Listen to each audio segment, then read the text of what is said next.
नमस्कार शोधार्थियों। YouTube channel क्योंकि कहना ज़रूरी है में आज सुधा उपाध्याय के सौजन्य से सदी के महत्वपूर्ण कवियों की श्रृंखला में मैं कवयित्री रेणु यादव जी के साथ हूँ। शोधार्थियों, क्योंकि कहना ज़रूरी है कि श्रृंखला का जो तेवर है, सबसे पहले मैं कवयित्री से उनका एक औपचारिक परिचय आपका करा दूँ और उसके बाद उनकी 5 कविताओं के साथ जो बन पड़ेगा विवेचन विश्लेषण करते हुए उनकी रचनात्मक यात्रा के हम सहयात्री बनेंगे। शोधार्थियों, रेणु यादव का जन्म उत्तर प्रदेश के गोरखपुर जिले में हुआ। गौतम बुद्ध विश्वविद्यालय में भारतीय भाषा और साहित्य विभाग में वो असिस्टेंट प्रोफेसर हैं। इन्हें हिंदी की संजीदा युवा कवित्री और लेखिका माना जाता है।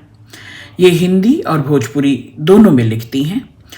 पुस्तकों में बात करूं तो कहानी संग्रह काला सोना 2022 में, कथाओं के आलोक में सुधा ओम ढींगरा का आलोचनात्मक पुस्तक और 2023 में महादेवी वर्मा के काव्य में वेदना का मनोविश्लेषण या आलोचनात्मक पुस्तक है 2010 में, और साक्षात्कार के आईने में सुधा ओम ढींगरा द्वारा संपादित 2020 में ये प्रकाशित है पुस्तकें।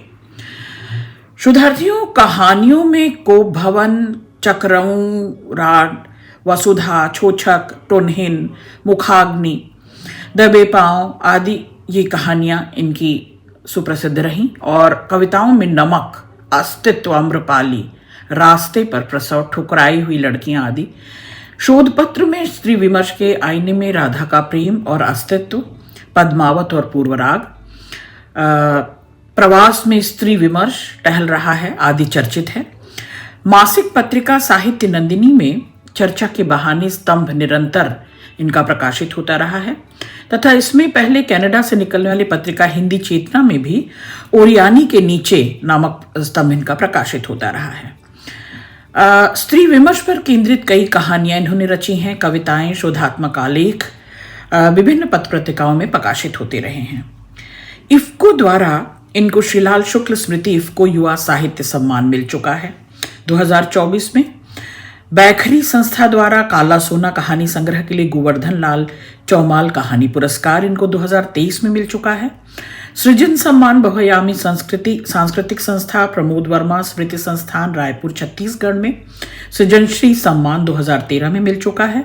और भारतीय दलित साहित्य अकादमी दिल्ली से वीरांगना Savitri by Phule national fellowship award 2012 में इन्हें प्राप्त है। शोधार्थियों, कोई दर्द इतना बांझ नहीं होता कि जिसे हम सफर या हम जुबान न मिले। कोई राह या कोई पगडंडी ऐसी नहीं होती जिस पर एक ही मुसाफिर गुजरा हो। जब कविता की बात चल रही है तो दर्द की गहराइयों में उतरती गोते लगाती कविताएं जब उभर कर भभक कर हमारे सामने आती हैं तो एक विस्फोट करती हैं। स्त्री सदैव प्रसव पीड़ा को दैहिक और मानसिक संताप से ऊपर रखकर एक सृजनकर्ता के रूप में अपनी भूमिका निभाती रही है। स्त्री हो और उस पर भी स्त्री रचनाकार। तो जब उस पर बात करती हूं मैं तो बहुत थम कर, बहुत संभल कर और बहुत संतुलन में बात करनी पड़ती है मुझे, क्योंकि मैं भी एक स्त्री हूं, रचनाकार हूं, आलोचक हूं।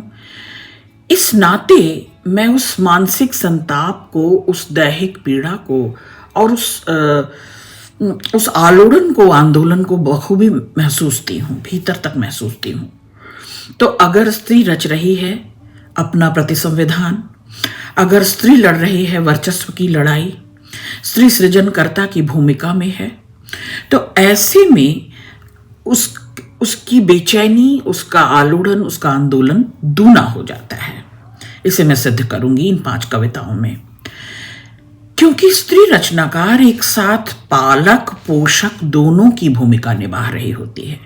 वह उन तमाम बंधनों को अस्वीकारते हुए चलती है जो लगातार पुरुषवादी वर्चस्व और इस पुरुष सत्तात्मक समाज में उनकी जो रुग्ण मानसिकता है जो हमें घेरे हुए है कि स्त्री जब भी रचेगी उसके उघरने का जोखिम, उसके मुखर होने का, वाचाल होने का जोखिम बना रहता है। तो ऐसे में उसकी बेचैनी को, उसके संघर्ष को, उसकी जूझ को, उसकी मीठी जकड़न को, उसकी उस प्रसव पीड़ा को जो मानसिक और शारीरिक दोनों एक साथ जिस पीड़ा को महसूस कर रही होती है, उस प्रसव वेदना को पुरुष अनुमान भर लगाता है, अनुभव नहीं कर सकता।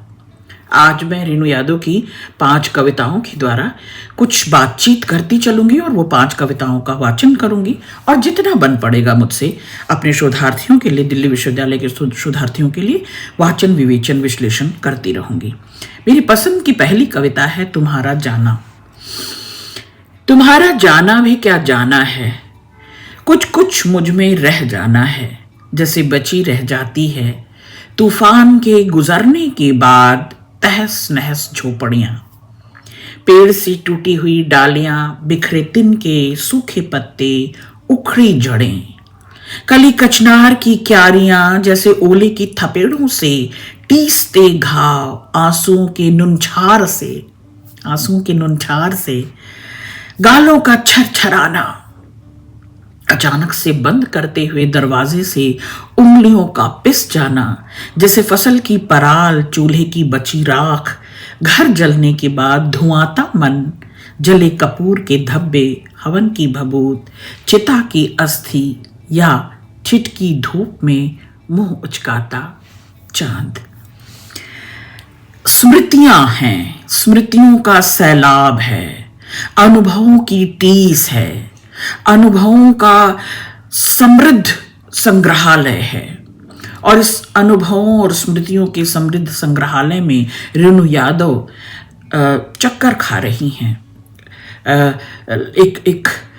एक इस आवर्त में लगातार घूम रही हैं और उन स्मृतियों को जो बार बार कौंध जा रही हैं, एक स्त्री के मन को जो बार बार उलट पलट कर, खंगाल कर देख रही हैं रेशे रेशे को, रेणु यादव उनको याद कर रही हैं कि किसी का यूं ही चले जाना, पूरी तरह से चले जाना नहीं होता। उस जाने के बाद की जो स्थितियां हैं, जो बची खुची, जो स्मृतियों का सैलाब, अनबूझा सैलाब आता है, उसको संभालना, सहेजना मुश्किल हो जाता है। वे अपने निशान बड़े पुख्ता छोड़कर चले जाते हैं, तो उन गहरे पुख्ता निशान की उनकी जवाबदेही दरअसल साक्ष्य रूप में मौजूद रहती हैं। शोधार्थियों, जब अस्मिता की बात चलती है ना, खासतौर पर स्त्री की अस्मिता की, उसकी जिजीविषा की बात जब चलती है, तो चारों ओर से बहुत सारे सवाल बवाल खड़े उठते हैं। चाहे वो प्रकाशक समाज हो, लेखक समाज हो, आलोचक समाज हो, दरअसल किसी के पास उन बवालों का, उन सवालों का कोई सहृदय जवाब नहीं होता। सहृदय कह रही हूं मैं, संवेदन जवाब नहीं होता, संवेदनशील कोई कड़ी से जुड़ती नहीं है।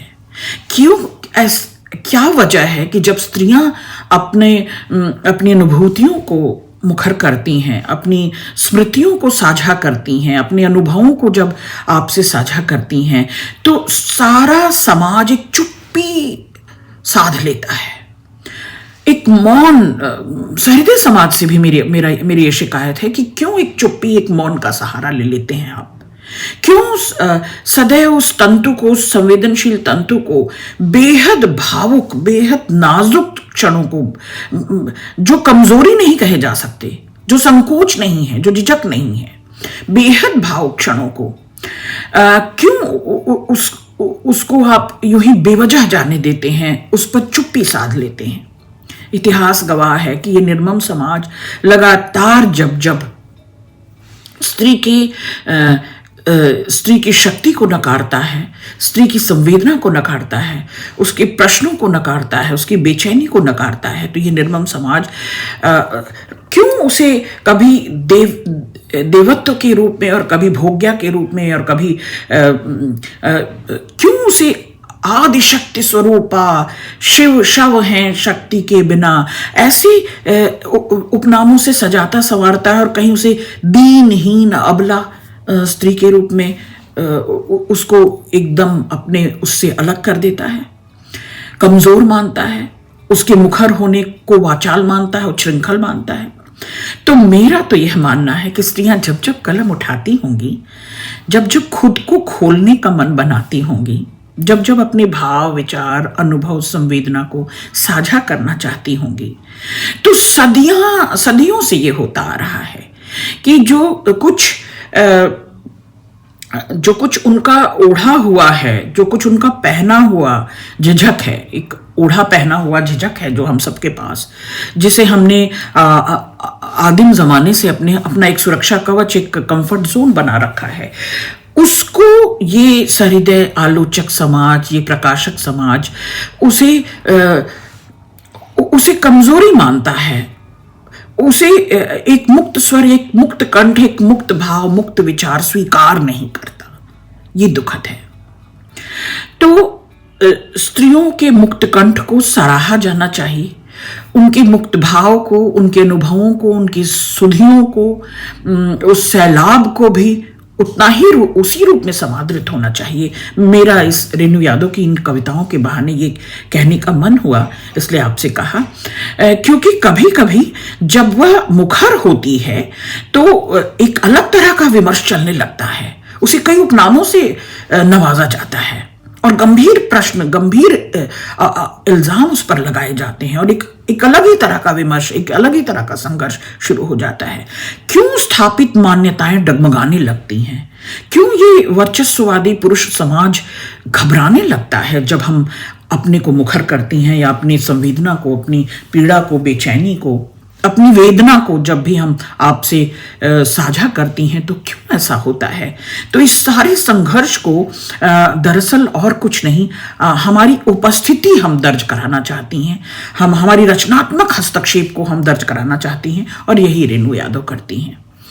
दूसरी कविता मुझे बेहतरीन और अच्छी लगी, ठुकराई हुई लड़कियां। ये कविता इनके मुंह से भी सुनी है, बेहतरीन कविता है।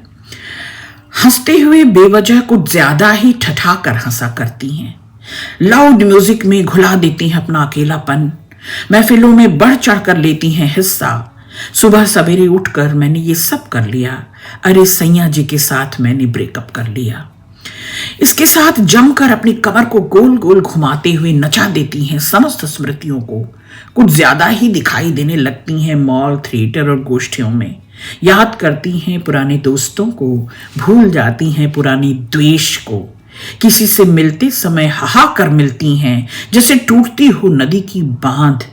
धरती को अपनी बाहों में भर लेने की खातिर खोल देती हैं अपनी जटाओं की गिरहें, छिपा लेती हैं और बहुत कुछ, सीप मोती नदी की काई। सार्वजनिक खुशी का नकाब ओढ़े एकांत में झर कर गिरती हैं बिस्तर पर। आहा, ये पंक्ति बेमिसाल थी। सार्वजनिक खुशी का नकाब ओढ़े एकांत में झर कर गिरती हैं बिस्तर पर, जिसे पतझर में सूखे पत्ते गिरा करते हैं पेड़ से अलग होकर। तकिए को सीने से चिपटाकर सीने की आग को और भर देती हैं दग्ध। चादर के अंदर होंठ भींचकर भर लेती हैं गूंगी सिसकियां। बाथरूम में नल की झरझराहट के साथ बहा देती हैं असंख्य नदियां। तेज बारिश में भीगने के बहाने लबालब भर देती हैं पृथ्वी को। औंधे मुंह लेटे हुए घास से उठकर अचानक से चल देती हैं शॉपिंग। नए नए ड्रेस लुक्स के साथ इमोशन को भी बदलने की कोशिश करती हैं। जी हाँ, नहीं खाना पसंद करती स्लीपिंग पिल्स, नहीं पीना चाहती जहर का घूंट, नहीं बनती अब रोमाशा सीता या सुपर्णखा। हर वक्त मूड स्विमिंग से गुजरते हुए ठुकराए जाने के दंश को अंदर ही अंदर जज्ब कर परिणाम की विशिष्ट संवेदना को अपने ठेंगे पर रखकर चल देती हैं अपने लक्ष्य की ओर, पहले से भी कहीं और अधिक आत्मविश्वास के साथ। आज की पढ़ी लिखी ठुकराई हुई लड़कियां, आप देख रहे हैं, ये जो अतिरिक्त कोशिश हमें करनी पड़ती है, हमें क्यों करनी पड़ती है अतिरिक्त कोशिश? हम अपने उस अनचीने, अनजाने, अनबूझे, अनसुने, अनकहे दर्द को क्यों चिन्हित नहीं कर पाती हैं पूरी ईमानदारी से, पूरी निष्ठा से? हम क्यों अपने भाव खोलकर सामने नहीं रख पाती हैं? हमें बार बार मूड स्विंग क्यों होते हैं? या हम एक नकाब, उसमें क्यों, एक पर्दे में क्यों अपने को रखना चाहती हैं? सच मानिए, ये जो विमर्शों का दौर है ना, कभी दलित विमर्श, कभी स्त्री विमर्श, आदिवासी विमर्श, विकलांग विमर्श, विमर्श ही विमर्श। विमर्श केवल वाद विवाद करते हैं, संवाद नहीं कर रहे, संलाप नहीं कर रहे, बातचीत नहीं कर रहे, एक डायलॉग नहीं हो रहा। पीड़ा शाश्वत की शाश्वत है और संसार भेदभाव का एज इट इज, यथावत यूं ही है, बना हुआ है। ये सब चीजें हमें किसी सांस्कृतिक विरासत में मिला हो। फर्क बस इतना ही है कि स्त्री महत्वाकांक्षी है, उच्चाकांक्षी नहीं कहूंगी, लेकिन पावर ऑफ इंपॉर्टेंस, अपनी इंपॉर्टेंस की जरूरत है, उसे महत्व की जरूरत है, वो इंपॉर्टेंट है, महत्वपूर्ण है। तो अगर वह अपनी महत्वाकांक्षाओं को पालती पोसती है, अगर वह समाज के सामने अपनी महत्वाकांक्षाओं को लाकर खड़ा कर देती है, या वह उसकी शिनाख्त करती है, उसे चिन्हित करती है, अपने दर्द को, अपने सुख दुख को, अगर वह स्वतंत्र होकर एक मुखर इकाई के रूप में भूमिका निभाती है, नेतृत्व करती है, अगर वह स्वयं सिद्धा है, अगर वह धर्म, अर्थ, काम, मोक्ष और तमाम सांसारिक आचार संहिताओं को धता बता देती है, और अगर वह बड़ी हो रही है आदम के कद से, अगर वह बड़ी हो रही है, अपने रूप आकार को विस्तार दे रही है अपनी गहराई के साथ, अगर वह देह से ऊपर उठना चाह रही है, अगर वह मानुषी होकर स्त्री एक सब्जेक्ट बनना अगर चाह रही है, वो ऑब्जेक्ट नहीं, अगर वो सब्जेक्ट बनना चाह रही है, तो ये इस पुरुष सत्ता को भाता क्यों नहीं है, इन्हें रास आता क्यों नहीं है? अगर वह देह से मुक्त होना चाहती है, धर्म, अर्थ, काम, मोक्ष से मुक्त होना चाहती है, अगर वह एक निजता, एक अस्मिता के रूप में अपने को पहचाना जाना चाहती है, शिनाख्त चाहती है, तो क्या गलत है? तो क्यों ऐसी विभेदक खाइयां हैं? क्यों आचार संहिताओं में ऐसी भिन्नताएं हैं? क्यों मानसिकता में यह औपनिवेशिक आचरण लगातार बना हुआ है? रेणु यादव की कविताएं लगातार इस बात पर चोट करती हैं। तीसरी कविता है भूख भूख होती है, जिसे मिटाने की कीमत संसद में चल रहे कैंटीन के दाम से मत आंको, फुटपाथ पर सोए उस व्यक्ति से आंको जिसने एक पपड़ाई रोटी सूखी खाई थी और दूसरी अगली सुबह काम पर जाने से पहले खाने के लिए बचा रखी थी। उसकी कीमत किसी मॉल में बिक रहे सिलबंद चकमक कंपनी के नाम से मत नापो, किसी तराजू पर रखे बटखरे से भी नहीं। उस पहले इंसान से आंको जो 6 महीने मेहनत करने के बाद कुदरत की मार से बिछा पड़ा खेत में, या उस आखिरी आदमी से आंको जो मूसों की बिल से खोद खोद कर अनाज टोया रहा है। भूख भूख होती है। भूख की कीमत उस आदमी से मत आंको जिसकी थाली में बनी बनाई नरम गरम रोटी समय पर परोस दी जाती है। उस औरत से पूछो जो सबका पेट भरने के बाद आखिरी में चोकर से अपना पेट भरती है। भूख भूख होती है। बेहतरीन कविता है ये।